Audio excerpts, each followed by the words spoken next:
Ladies and gentlemen,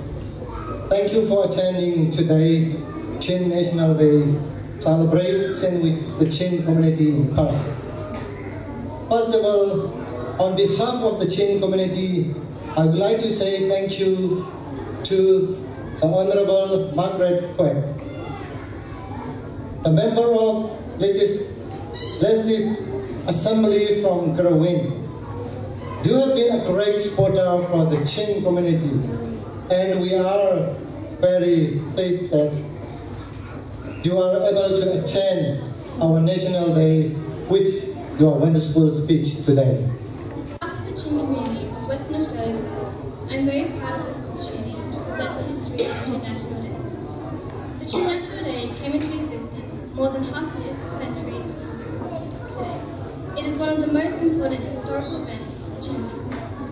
Everywhere around the world, Chins observe it, as it strengthens the sense of oneness. Chin National Day is also one of the means to proclaim to the world our existence as a distinct people who are struggling to keep intact their national identity as Chins. It is also to express our ideal of peaceful coexistence of all races and religions. Furthermore, it is also an opportunity to strengthen our commitment to democracy and to denounce dictatorship in all of its forms. Before the British annexed it in 1890, Chinland was an independent country with its own administration, religion and culture. During the colonial period, the British gave autonomy to the chiefs of Chinland because the Chins were quite different from the others. When the British granted independence to Burma in 1948, the Chin people participated in forming the Government of Union of Burma,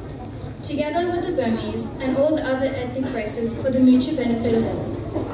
More than 5,000 delegates from the whole Chinland attended, and a democratic system of administration was set in motion on the February 20th, 1948. Thus, the 20th of February has been recognised as an official holiday within Chinland because it was an historic day. The spirit of having the 20th of February as the Chin National Day lies in the historical aspiration of ကြားရောက်လာကြသောဂုဏ်သိရှိလူကြီးမြတ်များနဲ့တကွဧပြီသက်များအားလုံးကိုနှုတ်ခွန်းဆက်သလိုပါတယ်။ယခုချိန်မှာဆိုရင်ကျမပါရထားရွှေကချင်းမျိုးသားနေ့စတင်ပေါ်ပေါက်လာပုံတင်ပြမှာဖြစ်ပါတယ်။ချင်းမျိုးသားနေ့ဟာကျမတို့လူမျိုးလွတ်လပ်မှုလွတ်လပ်ခြင်းနဲ့နေမြေမှာကျမတို့အုပ်ချုပ်လို့ရအောင်ဩဇာအာဏာရှိအောင်နဲ့ကျမတို့ရဲ့ပြည်သူတွေဟာသူများကျွန်ဖြစ်တို့မရောက်အောင်နဲ့လူမျိုးတစ်မျိုးဖြစ်တယ်ဆိုတဲ့ဟာကိုချင်းဟတ်စေတဲ့နေ့တစ်နေ့ဖြစ်ပြီးချင်းပြည်သူများအနေဖြင့်ဤနေ့ထူးနေ့မြတ်ကိုအသက်စတေးခံကာကွယ်ကြဖို့လိုအပ်ပါတယ်။ကိုပြည်နယ်ကိုလူမျိုးသားအုပ်ချုပ်ရမည်အုပ်ချုပ်ဖို့လိုသည်ဒီလိုမှချင်းလူမျိုးဖြစ်တဲ့အရာကိုထင်ရှားစေပြီးအမျိုးသားနေ့ကိုကျင်းပနိုင်မည်ဖြစ်သည်။ကိုအမျိုးသားမင်းမပပြောက်အောင်ကြံရွယ်သောလူမျိုးများကိုတတိရှိရှိနဲ့တွန်းလှန်တိုက်ခိုက်ကြမည်တို့မျိုးသားနှင့်ကိုဖျက်ဆီးခြင်းသောသူတို့ရန်သူကိုစီစီလုံးလုံးတတိရှိစွာနဲ့တိုက်ထောက်ခြင်းမုံကာတို့မျိုးသားနှင့်အတွက်အသက်စတေးပြီးကာကွယ်ကြဖို့လိုတယ်ယနေ့နိုင်ငံတကာမှာရှိသောချင်းလူ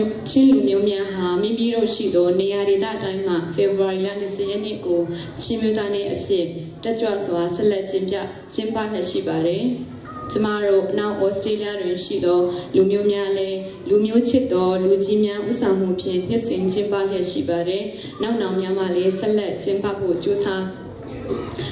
တော့မှာဖြစ်ပါတယ်။ဧပြီသက်များအားလုံးအားကျေးဇူးအထူးပင်တင်ရှိပါကြောင်းပြောကြားရင်းနေ့ကိုချက်အပ်ပါတယ်။